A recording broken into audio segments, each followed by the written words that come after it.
Hello everyone and welcome to my channel. My name is Brian if you're new around here, but if you're a returning subscriber, welcome back, you legend. That's what you get for subscribing, by the way. Free compliments at the start of these videos. Now, in today's guide, I'm going to be walking through the Astrologian in my controller guide format. And if you've been seeing any of my Endwalker controller guides, note a few things. First and foremost, in the pinned comment, I'm going to have a link to the macro set. This is going to give you the entire layout set of macros that are used in this video, not just for mounting, not just for playing the game, but also for actually laying out my hotbars. Whether you want to use a controller in this game or not, this should hopefully make it very easy and simple to get set up and going with the exact layout that you see here that I'm going to go over in this video. So hopefully that kind of takes a little pressure off you.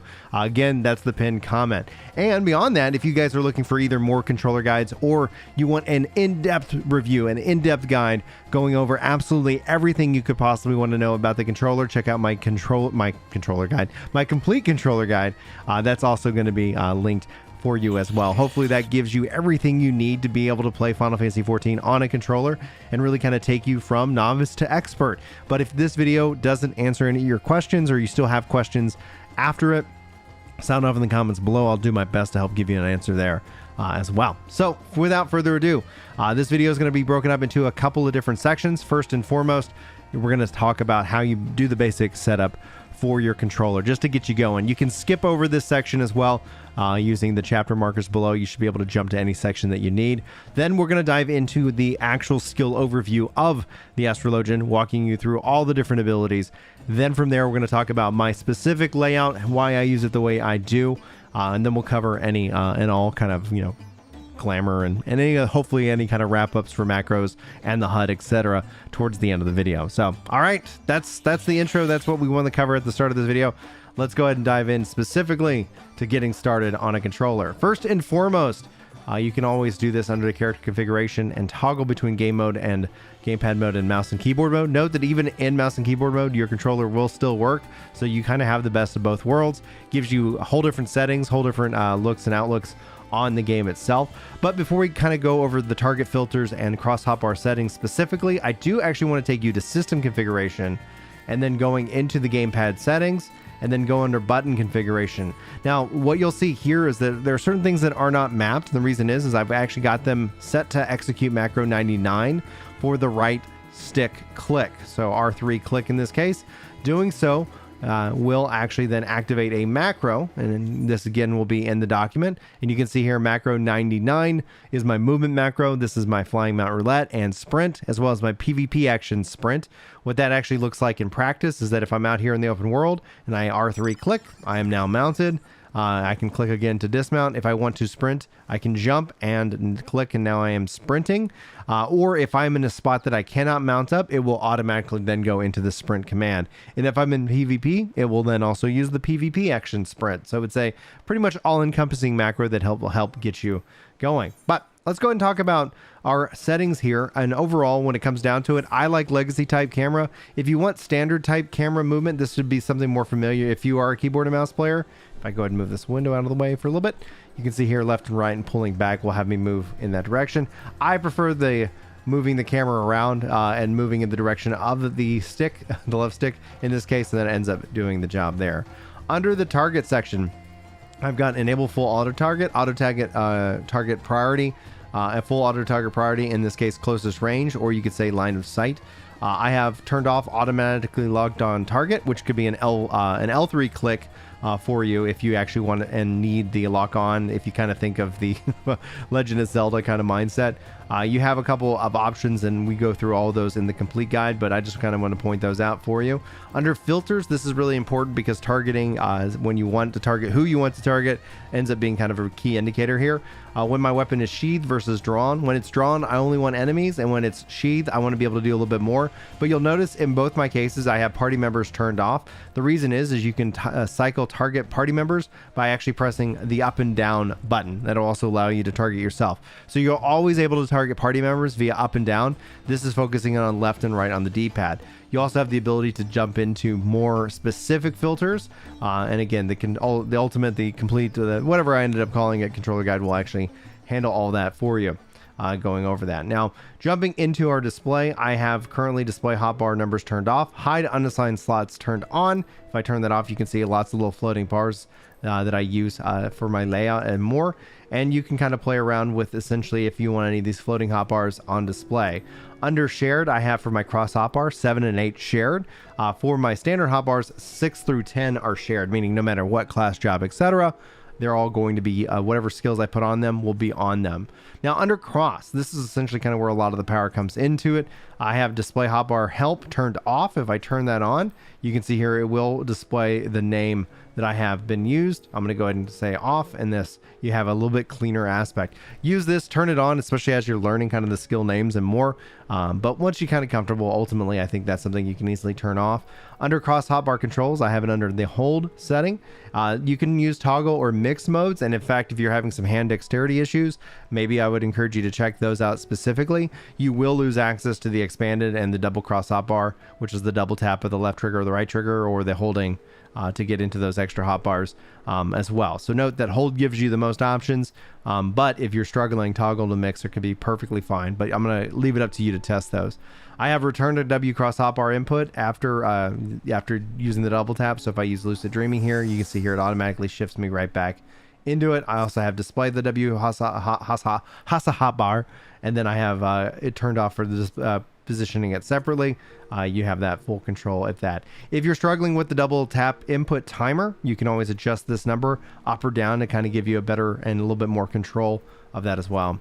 Under custom, this is where a lot of the expanded cross hotbar and the double cross hotbars are set. You will not be able to drag and drop skills onto this. You will have to use wherever it's linked. And in this case, the expanded cross hotbar, left trigger, then right trigger, or then right trigger, then left trigger, is linked to 2 left and 2 right. And then I've got my double cross hotbar is linked to 3 left and 3 right. So if you wanted to impact any of these, you can always see your hotbars by holding down R bumper, going into 3. And if I wanted to rearrange any of this, I can do so, and you'll see here how that's done up there, but you'll notice I cannot click and drag. I cannot interact with these outside of like moving. I cannot move them. I can only just kind of click them. That is because in order to reposition, you actually have to use the linked hotbar. So we will not save those changes. All right, so now let's go ahead and spend some time going over the skills and talk about what all the abilities that the Astrologian has at its toolkit. All right, so now let's go ahead and dive in and get to know the Astrologian's abilities. We're going to go through in the order that they're unlocked, that you can see here under your actions and traits. And also any potencies you see here are all adjusted to level 90. As you level up, you will notice that some of your abilities will actually auto upgrade into later forms. Like Malefic is a great example of that. But we're going to go through them all. That way everybody here is on the same page when it comes to the abilities that your Astrologian brings to the table. You have Malefic. This is your attack. This is kind of your main attack. This is going to overall upgrade into later forms of Malefic. Then you have Benefic. This is going to restore your target's HP. Cure potency is set at 500, and there's a 15% chance that Benefic 2 will actually restore critical HP. Combust is your dot over time, your damage over time ability. At this level, it's going to have a potency of 40, and it will last for 30 seconds. Now, Light Speed will reduce all cast times by 2.5 seconds, basically making it insta-cast. You can cast on the move pretty much. Lightspeed is such a great ability. It has a 90-second recast, so you should be able to use Lightspeed in an oh no moment, but as you learn the content, overall, you're going to be fine, and you can actually start weaving that in for attacks and or even if you need to put out some quick heals as well. Helios restores your own HP and the HP of nearby party members with a cure potency of 400. Then you have Ascend. This is going to resurrect target in a weakened state. This is your basic res, your battle res for your healer. Then you have Essential Dignity. It restores target's HP with a cure potency of 400. You'll notice this is an instacast and it does have a charge time of 40. The potency will increase up to 900 as the target's HP decreases, reaching its maximum value when the target has 30% HP or less. And at level 90, you actually get 2 charges of this. Then you have Benefic 2, restores target's HP with a cure potency of 800. And again, if you get that critical guarantee from Benefic, you're going to have a big heal in Benefic 2. Then you have Draw. This is kind of the primary main mechanic that the Astrologian brings to the table. This is going to allow you to draw any card from your divining deck. Only one Arcanium can be drawn at a time, and the Arcanium effect can be triggered using the action Play. The additional effects this brings is restores HP of your 5% of your maximum MP. This grants a clarifying draw, allowing the execution of redraw, and that's going to have a maximum of 2 charges for that ability. You also have the ability to undraw, return your card back into your deck if you so desire. Then you have play. This is basically allowing you to use the card that you have drawn in effect. So just that note that you will have a play button and a draw button, and they are separate as a part of Endwalker. Then you have Aspect of Benefic, restores target's HP with a cure potency of 250, and it will grant a region effect with also a cure potency of 250, and that will last for 15 seconds. You have Redraw. This will draw a different Arcanium from your deck, can only be executed while under the effect of Clarifying Draw. Then you have Aspected Helios, restores an HP and HP of you and of nearby party members with a cure potency of 250. It's got that additional region effect, and with the region, it's going to have a cure potency of 150, and that will last for 15 seconds. Then you have Gravity. This deals unexpected damage with a potency of 120 to all targets and enemies nearby. Then you have the upgrade of Combust. This is Combust 2. This takes that potency to 50 and continues the duration of 30 seconds. Then you have Sinestry, generates an etheric bond with the target party member each time you cast a single target healing spell on yourself or a party member. The party member with whom you have this bond will also recover HP, equaling that of 40% of the original spell, and that will last for 20 seconds. Then you have Divination. This increases damage dealt by self and nearby party members by 6%. Then you also have Astrodyne. This is also leaning into the card-driven effect, grants the effect using the Astro signs, reads from your deck. Can only be executed while reading at least 3 Astro signs, and the effects granted are determined by the number of different types of Astro signs in red. 1 sign type is going to grant Harmony of Spirit, 2 is going to give Spirit and Body, and 3 is going to give you Spirit, Body, and Mind. So the Harmony of Spirit effect is gradually restore own MP, with a potency of 50. The Body is going to reduce spell cast times and recast times and auto attack delay by 10%, and then Mind will also increase damage dealt and healing potency by 5%. So having all 3 is going to give you the most buffs, but all at the end of the day, I would recommend continuing just to use this. If you get 2, honestly, it works just fine. Then you got Malefic 2. This is the upgrade of Malefic. It increases that potency up to 160. Collective Unconscious creates a celestial ring around the caster. It reduces damage taken by 10% and applies Wheel of Fortune to self and party members who enter. That's going to last for 18 seconds. The Wheel of Fortune effect is a regen with a cure potency of 100, and that's going to last for 15 seconds. The effect ends upon using another action or moving, so you can still just fire this off and you can apply those effects and continue to move. But it will reduce damage taken as long as you stand still. Then you've got Celestial Opposition, restores own HP and the HP of all nearby party members. Cure potency of 200 with a regen of 100 applied here. Then you have Earthly Star, deploys Earthly Star in the designated area and grants the effect of Earthly Dominance. This is going to last for 10 seconds.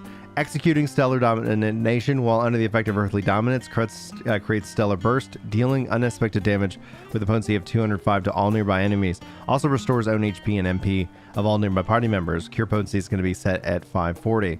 Now, if you wait 10 seconds, Earthly Dominance will actually change to Giant Dominance, and that will last for 10 seconds. Waiting 10 seconds or executing Stellar Detonation while under the effect of Giant Dominance creates a Stellar Explosion, dealing unexpected damage with a potency of 310 to all nearby enemies. Also restores own HP and HP of all who enter at a cure potency of 720. So if you can be patient, you're going to get the best benefit, best bang for the buck there. Malefic 3 gets upgraded here at level 64 with that potency of 190. Then you have Minor Arcania, level 70, draws either Lord of Crowns or Lady of Crowns from your deck. Arcanium effect can be triggered using the action Crown Play. It can only be executed while in combat. And we'll cover over the cards here in a second. Crown Play is just tied to that, just like Draw is tied to Play itself. But I personally macro those, and we'll have those macros for you in the document that is provided. Then you have Combust 3, the upgrade from Combust 1 and 2. Deals unexpected damage over time with a potency of 55 for 30 seconds. Then you have Malefic 4, deals unexpected damage with a potency of 230. Celestial Intercession restores own or target party members' HP with a cure potency of 200. Now, the additional sect effect is it erects a magic barrier around which nullifies damage equaling 200 that of the amount of HP restored, and that will last for 30 seconds, and this has a maximum charges of 2. Then you have Horoscope. Reads the fortune of all those nearby party members, granting them Horoscope.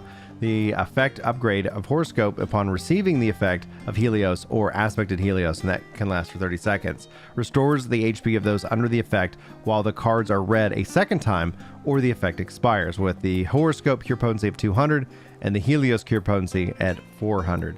Then you have Neural Sect here. This increases healing magic by 20% for 20 seconds. This also, when casting Aspect of Benefic or Helios, erects a magic barrier around them which nullifies damage, nullifying that equaling of 250 the amount of HP restored, or for the Aspect of Helios of 125% of the amount of HP restored. So basically, it gives your region abilities a little shield to go along with it. Then you have Fall Malefic, deals unexpected damage with a potency of 250. Then you have Gravity 2, deals unexpected damage with a potency of 130 to all enemies and enemies within. Then you have Exhalation, reduces damage taken by self and target party members by 10%. This will last for 8 seconds. The additional effect here restores HP at the end of the effect's duration with a cure potency of 500. Then you have Microcosmos, deals unexpected damage to all enemies nearby with a potency of 250 for the first and 40% less for all remaining. Grants Microcosmos to self and nearby party members for 15 seconds, and the action changes to Microcosmos upon execution for the effect's duration. 50% of damage taken is compiled, restored HP equaling to a cure of 200 potency plus compiled damage when the effect expires upon the execution of Microcosmos. The amount restored cannot exceed the target's maximum HP. Then we get into our cards: the Balance, the Arrow, the Spear, the Bowl, the Ewer, and the Spire. And then we have Lady and Lord of Crowns. So you can see here, for the Balance, increases damage dealt by party member or self by 6% if target is a melee, DPS, or tank, or or 3% for all other roles. So if you get the Balance, you want to focus in on melee, DPS, or tank, and you're going to get that 6%, or yourself in this case. Everybody else will get a 3% buff. Then essentially for the Arrow, you're going to focus in on DPS or tank as well. This will grant, and then each of these will actually grant a sign. So you have solar, you have lunar, etc. So the more important thing is outside the signs, because that's going to roll into kind of your little UI here. You want to look at who you want to focus in on. The Spear is also going to be DPS or tank. So Balance, Arrow, Spear, DPS or tank. Then we get into Bowl, and this is going to be ranged DPS or healer. For that 6%, the Ewer, ranged DPS or healer, and then the Spire, ranged DPS or healer. So the Bowl, the Ewer, the Spire all have that ranged DPS or healer aspect, and then Balance, Spear, and Arrow, melee DPS or tank. And that's going to be how you have those grouped. Then you have Lord of Crowns. This deals unexpected damage with a potency of 250 to all enemies nearby. Or you have Lady of Crowns, restores own HP and the HP of all nearby party members with a cure potency of 400, and these emanate from yourself in that case. Now in our role abilities, we got Repose, Insuna, Lucid Dreaming, Rescue, Surecast, and Swiftcast, which if you're used to the healers, these should all make sense, but Repose is your sleep, crowd control. Insuna is going to remove a detrimental effect from a single target. Lucid Dreaming is going to gradually restore your own MP with a potency of 55 for 21 seconds. Swiftcast makes any ability an instacast. Surecast is going to nullify any kind of knockback or draw in effects.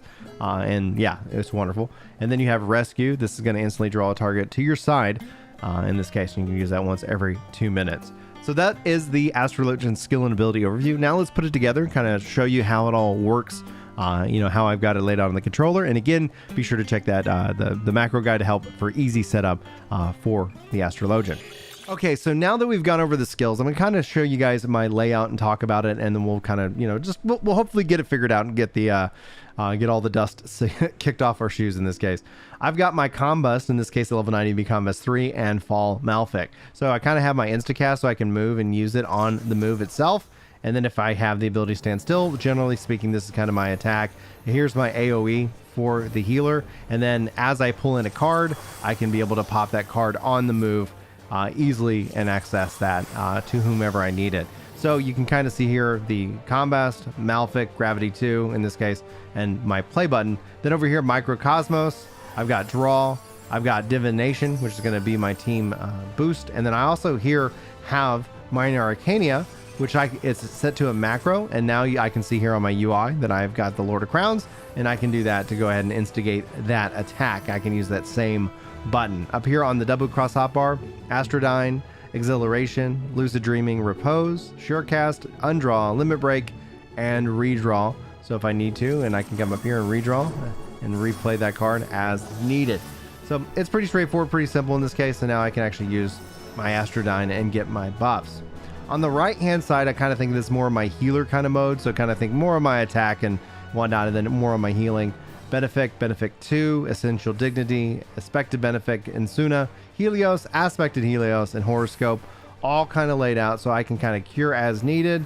And then also, you know, like while that has a cure time and a cast time, these two buttons still have the ability to do healing on the move. Horoscope, Aspected Helios and Helios for big team heals as needed.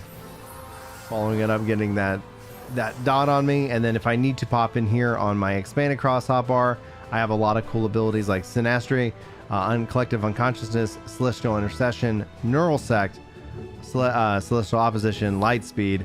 If you want to put a potion or something like there, I'll leave it up to you, especially if you're pushing out your damage, wanting to put a Tinticure, Swift Cast, especially if I need to use that in that case. Then under my expanded, which you can get here, left 3 and left, right and left, you'll see they're all very similar in their execution. Earthly Star, Swift Cast, Ascend, ideally for a quick heal, or sorry, for quick res, and then a rescue if needed. Microcosmos, Collective Unconscious, Neural Sect, and Exhilaration. And same setup here with the missing Neural Sect, and especially because in the macro section, if you wanted to put Neural Sect here, there's nothing wrong with it. But I already have it up here on the W cross hotbar, so I kind of said, well, I really don't want it in 3 places, but that's going to leave it up to you. And the reason it ends up being is, especially on a healer, I find myself like more or less trying to do a raise or a rescue than anything else. I just want to be able to quickly access those abilities as needed to be able to get those to execute and pull them off. So you can see here, it's easy to be able to pop up in here, apply these different buffs, and go right back into it, putting on Collective Consciousness or my Celestial Opposition and putting all that out, being able to put a Earthly Star, and then kind of go back into my attack approach. It all feels very comfortable, very easy to get the access that I need. Generally speaking, because if I am drawing my cards and applying them, like I am getting lots of MP back, so I find that Lucid Dreaming isn't something I use the most, but all in all ends up being something easily managed and to be able to play from that. So I'm going to go ahead and reset the dummies in this case. It looks like I have one dummy that I have still pissed off. And now let's go ahead and dive into kind of my HUD layout. And you'll see here, I actually currently do not play this game with a minimap, but find it's a little bit more, it draws me into the game a little bit more. But I have my divining card deck here. I've got a couple of hotbar options here to kind of like just tell me when certain things are ready to go. Obviously, this is just kind of communicating some cooldowns. You can kind of put anything you want there that's going to drive the most value. I've got my party list there, and then essentially I've got my cross hotbar, my expanded cross hotbar to left and right. I have hotbar 3 here if you ever want to put anything that you need, but it's not necessarily that important. Status enfeeblements, actually I have it split up into 3 groups, which you can drive through the settings itself. I've got my my debuffs, my buffs, my progress bar, and up here I got my food buffs overall, along with my experience bar and my target bar, and my focus target bar down here in the corner. So that's a pretty, hopefully a simple layout. If you ever find yourself wanting to experiment, you can always copy your layout to another layout, and you actually can have up to 4 layouts. So if you actually play different roles and you want kind of a different layout per role, you can do that, and you can even macro it as a part of how you change your jobs. So just note that there's a lot of flexibility when it comes down to it. Finally, now as we get into kind of the macros section, again, these will be copied in the document that is provided in the comments. You kind of see here within the system itself. Let me find the right macro here. Earthly Star. I've got Earthly Star macro. The reason is I have it set to the target of who I'm setting it to, whether it's me or it's the enemy. It ends up playing out really well in the long run, and I find it to be a very powerful skill. So I'm not having to worry about manually placing it.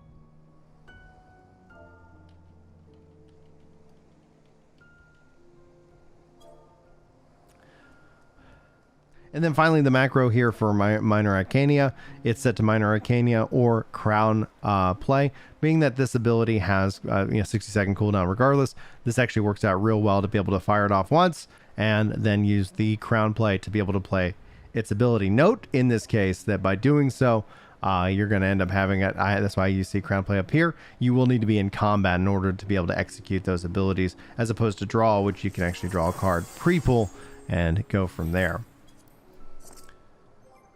All right, I think it's time we jump into kind of my my gear, my glamour set, if you will. Currently rocking the Ottoman turban, in this case, a 560. For my main body, I am currently using the Scion's Adventure jacket. Then I've got the Astronoma armlets itself. The legs, it looks like I'm using the Strife bags. Then I've got the, in this case, the Astrodama sandals turned on. So I got the sandals, I've got the vest, I got the pants, and the gloves and the hat. All kind of bringing it together for this pretty interesting and fun look for the Astrologian themselves. Anyway, guys, that's going to wrap it up for this video. I hope you enjoyed. Hopefully you got something good from it. If you did, leave a like, comment, etc., as it helps it out in the algorithm. But I really just wish you hope and wish you all the best, and hope you have the best day and the best week. So anyway, if there's anything I can do, just let me know. Other than that, have a great one, and I'll hopefully see you in my next video. But until then, take care. Yeah. It's time to chill out on the couch and read some comments. That's right. You know me when it comes to destiny. I'm off with a clan, and I'm glad you're feeling better. Oh yeah.